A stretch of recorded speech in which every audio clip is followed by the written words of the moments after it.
Good evening, students. Today we will see the RRB Nursing Officer exam preparation. First question: which condition results from a deficiency of ADH? ADH means anti-diuretic hormone. The answer is diabetes insipidus. ADH is a diuretic hormone and the condition results from the deficiency of diabetes insipidus. Diabetes అనేది మనకి 2 టైప్స్లో ఉంటుంది. Okay, diabetes mellitus and diabetes insipidus. ఈ diabetes ఇన్సిపిడస్లో మనకి ADH అనే deficiencies వస్తాయి. అంటే ఇది ఒక హార్మోన్ అనమాట. ఏడిహెచ్ కూడా వన్ ఆఫ్ ది హార్మోన్. ఈ హార్మోన్ డెఫిషియన్సీ వల్లనే మనకు డయాబెటీస్ ఇన్సిపిడస్ అనేది మనకు అటాక్ అవుతుంది. ఈ డయాబెటీస్లో కూడా టైప్స్ ఉన్నాయండి. అవి ఏంటి అంటే gestational diabetics, next one normal diabetics. Gestational అంటే ఏంటి? ప్రెగ్నెన్సీ పీరియడ్లో మనకు వచ్చే డయాబెటీస్ అనమాట. ఓన్లీ ప్రెగ్నెన్సీ పీరియడ్లో మాత్రమే డయాబెటీస్ వచ్చి ఆఫ్టర్ డెలివరీ అది మనకు లేకుండా పోతుందన్నమాట. నార్మల్ వాల్యూస్ అనేవి మెయింటైన్ చేస్తుంది. ఈ డయాబెటీస్ని మనము ఫాస్టింగ్ బ్లడ్ షుగర్లు తర్వాత బ్రేక్ఫాస్ట్ తర్వాత నుంచి కరెక్ట్ ఎగ్జాక్ట్గా 2 అవర్స్కి మళ్ళీ మనము బ్లడ్ శాంపుల్ అనేది ఇస్తాం. సో ఫాస్టింగ్లో మనకు కరెక్ట్ రిజల్ట్ అనేది వస్తుంది. ఈ ఫాస్టింగ్ బ్లడ్ షుగర్ అనేది నార్మల్ వాల్యూ మనకి 70 నుంచి 110 ఉంటుంది. తిన్న తర్వాత బ్రేక్ఫాస్ట్ తర్వాత మనకు నార్మల్ వాల్యూ వచ్చేసి 110 to 160 is the diabetes normal. Blood sugar levels అనేవి నార్మల్ వాల్యూస్ అనమాట. సో మనకి ఈ డయాబెటీస్ ఇన్సిపిడస్ ఉన్నప్పుడు మనము కొన్ని జాగ్రత్తలు అయితే తీసుకోవాల్సి ఉంటుంది. ఫస్ట్ మనము డాక్టర్ని కన్సల్ట్ అవ్వాలి. డాక్టర్ కన్సల్ట్ అయిన తర్వాత డయాబెటీస్కి సంబంధించి డైట్ కూడా ఫాలో అవ్వాల్సి ఉంటుంది. Next one: which electrolyte is the most abundant in the extracellular fluid?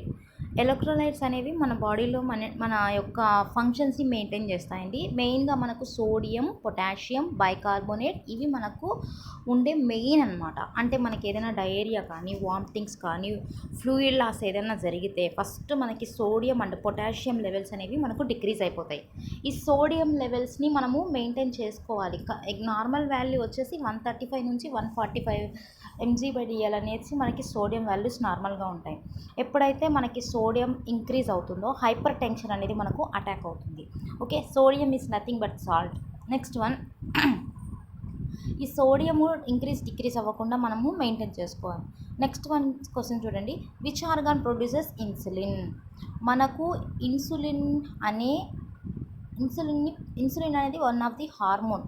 ఈ హార్మోన్ని ప్రొడ్యూస్ చేసేది ఏంటి అంటే మన స్టమక్లో ప్యాంక్రియాస్. ఈ ప్యాంక్రియాసే మనకు ఇన్సులిన్ అనేది ప్రొడ్యూస్ చేస్తుందన్నమాట. ఈ ప్యాంక్రియాస్ అనేది one of the organ. Okay, ఇది ఏం చేస్తుంది? ఇన్సులిన్ని ప్రొడ్యూస్ చేస్తుంది.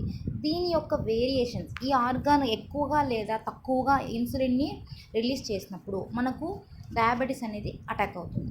సో మన ప్యాంక్రియాస్ అనేది హెల్తీగా ఉండాలంటే మనం కార్బోహైడ్రేట్ అనేది లిమిట్గా తీసుకోవాలి. ఎక్సెసివ్ కార్బోహైడ్రేట్ తీసుకున్నప్పుడు మనకి డయాబెటీస్ వచ్చే ఛాన్స్ ఉంది. ఈ ఇన్సులిన్ అనే హార్మోను డయాబెటీస్ మన యొక్క బ్లడ్ షుగర్ లెవెల్స్ని మెయింటైన్ చేస్తూ ఉంటుంది.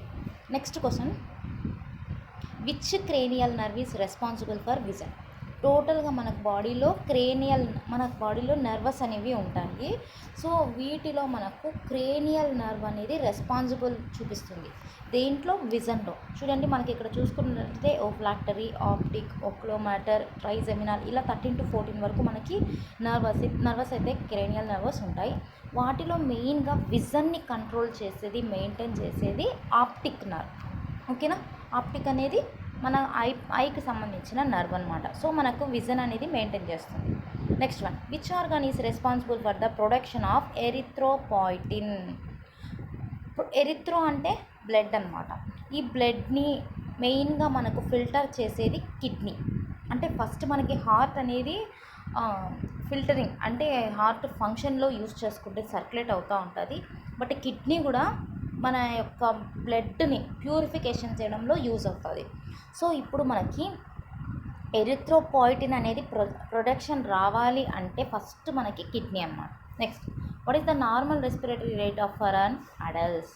రెస్పిరేషన్ అనేది 12 నుంచి 20 breaths per minute అనేది మనకు ఉంటుంది. అంటే మళ్ళీ న్యూ బార్ బేబీస్కి సపరేట్గా ఉంటుంది, తర్వాత ఇంకా చిల్డ్రన్స్కి సపరేట్గా ఉంటుంది. అడల్ట్స్కి అయితే నార్మల్గా మనకు 12 నుంచి 20 breaths అనేవి నార్మల్ రేట్ అనమాట. సో మన బ్రీతింగ్ అనేది ఇన్స్పిరేషన్ ఎక్స్పిరేషన్ని వన్ ఆఫ్ ది ఫంక్షన్ అనమాట. మన రెస్పిరేషన్ యొక్క ఫంక్షన్ ఇన్స్పిరేషన్ అండ్ ఎక్స్పిరేషన్. ఇన్స్పిరేషన్లో ఆక్సిజన్ తీసుకుంటాం, ఎక్స్పిరేషన్లో కార్బన్ డైఆక్సైడ్ని రిలీజ్ చేస్తాం. Next question, which vaccine is given to prevent tetanus? Tetanus అనేది ధనుర్వాతం, తెలుగులో మనం దాన్ని ధనుర్వాతం అంటాం. It is a deadly dangerous disease అనమాట. సో ఎక్కువగా ఇది సాయిల్ వల్ల వస్తుంది, అంటే మట్టి నుంచి మనకి ఈ టెటనస్ అనే డిసీజ్ అనేది మనకు అటాక్ అవుతుంది. సో మనకు టెటనస్ అనేది రాకుండా మనము డీపీటీ వ్యాక్సిన్ తీసుకుంటాం. ఎందుకంటే డీపీటీలో డిప్తీరియా, పర్టుసిస్, టెటనస్ 3 ఇంక్లూడింగ్గా ఉంటుంది. ఇంకా ప్రెగ్నెన్సీ పీరియడ్లో కూడా మనం టీటీ ఇంజెక్షన్ తీసుకుంటాం. మనము 5th మంత్ ఆఫ్ ప్రెగ్నెన్సీలో టీటీ ఫస్ట్ డోస్ తీసుకుంటాం, మళ్ళీ 1 మంత్ గ్యాప్ ఇచ్చి టీటీ సెకండ్ డోస్ అనేది తీసుకుంటాం.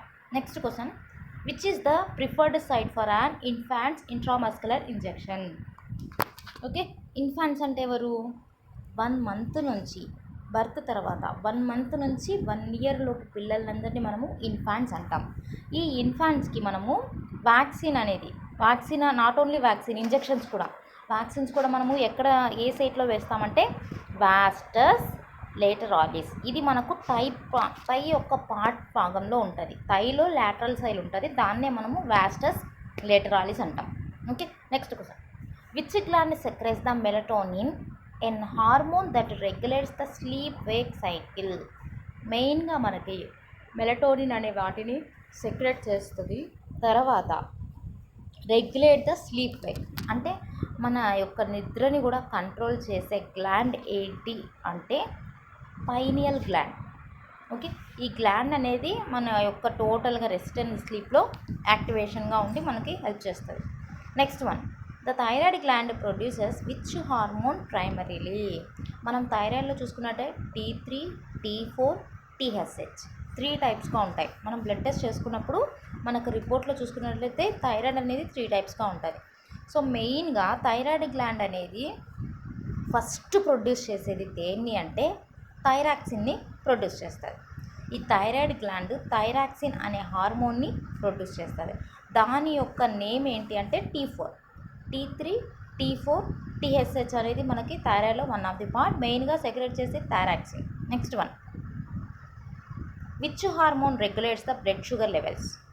మన యొక్క బ్లడ్ షుగర్ లెవెల్స్ని మెయింటైన్ చేసే హార్మోన్ ఏది? మనం ప్రీవియస్ క్వశ్చన్లో చూసుకున్నాం కదండి.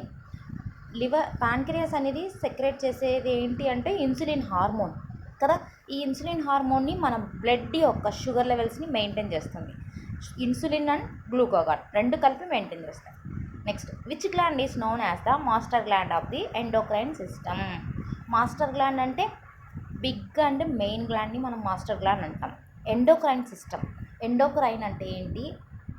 ఎండోక్రైన్ అనేది ఎండోక్రైన్ సిస్టంలో మనకు మెయిన్గా హార్మోన్స్ సెక్రేట్ అవుతాయి. హార్మోన్స్ గురించి మనం చదువుతాం అనమాట ఈ సిస్టంలో. హార్మోన్స్ రిలీజ్ చేసేవే గ్లాండ్స్. సో మనకి ఇక్కడ పిట్యూటరీ గ్లాండ్ అనేది మాస్టర్ గ్లాండ్. ఇది ఎక్కడ సిచ్యువేట్ అయి ఉంటుంది అంటే క్రేనియంలో సిచ్యువేట్ అయి ఉంటుంది. Next question, which condition is caused by a deficiency of insulin? మనకు ఆల్రెడీ తెలుసు, మనకు ఇన్సులిన్ హార్మోన్ యొక్క డెఫిషియన్సీ వల్ల మనకు వచ్చే డిసీజ్ ఏంటి? Diabetes mellitus. సో ఈ ఇన్సులిన్ హార్మోన్ అనేది మనకి నార్మల్గా మెయింటైన్ చేసేది ప్రొడ్యూస్ చేసేది రిలీజ్ చేసేది ఏంటి అంటే liver and pancreas. First secret చేసేది ప్యాంక్రియాస్, దాన్ని మెయింటైన్ చేసేది liver. Next question, which electrolyte imbalance is commonly associated with the tetany? Tetany అనేది దేన్ని అసోసియేట్ అవుతుంది అంటే hypocalcaemia. Next one, what is the normal pH range of human blood? Human బ్లడ్లో అనేది pH లెవెల్ని మెయింటైన్ చేస్తూ ఉంటుంది. అందులో నార్మల్ వాల్యూ 7.35 to 7.45. ఈ pH వాల్యూ ఎప్పుడైతే ఇంక్రీజ్ అవుతుందో దాన్ని అసిడోసిస్, డిక్రీజ్ అవుతే ఆల్కలోసిస్ అంటాం. Okay, next question, which medication is commonly used to reverse the effects of benzodiazepines? First atropine, naloxone, Flumazenil, protamine sulfate. Option C is the right answer. Flumazenil is the benzodiazepines effects. Next, which artery is the commonly used to assess blood pressure? మెయిన్గా మన blood ప్రెషర్ని assess చేయడంలో arteries మెయిన్గా use చేసే artery ఏంటంటే brachial. ఎక్కడ ఉంటుంది brachial? మన యొక్క ఆర్మ్ యొక్క మిడిల్ పార్ట్లో ఫోల్డింగ్ ప్లేస్ ఉంది కదా, నీస్ యొక్క బ్యాక్ సైడ్. నీని బెండ్ చేస్తాం కదా, నీ అనేది బ్యాక్ సైడ్ ఉంటుంది, దాని ఫ్రంట్ ఉండేదాన్ని మనము బ్రేకియల్ అంటాం.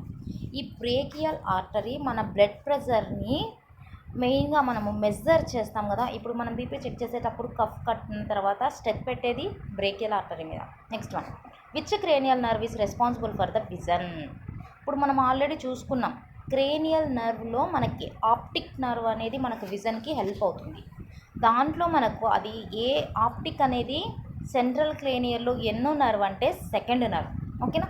టోటల్గా మనము 12 చెప్పాను కదా, 12 నర్వ్స్ అనేవి ఉంటాయి. వాటిలో ఆప్టిక్ అనేది క్రేనియల్ నర్వ్ 2, ఇది ఆప్టిక్ సంబంధించింది. సో ఇది విజన్ని మెయింటైన్ చేస్తూ ఉంటుంది. మనకి ఏదైనా బ్లైండ్నెస్ వచ్చినా కూడా ఈ విజన్, ఈ నర్వ్లో ఏమన్నా డిఫెక్ట్స్ ఉంటే కూడా, ఈ క్రేనియల్ నర్వ్లో ఆప్టిక్ సంబంధించి ఏదైనా డిఫెక్ట్ ఉన్నప్పుడు కూడా మనకి విజన్ ప్రాబ్లమ్స్, బ్లైండ్నెస్ వస్తాయి. Please do subscribe and share my channel for more videos. Thank you.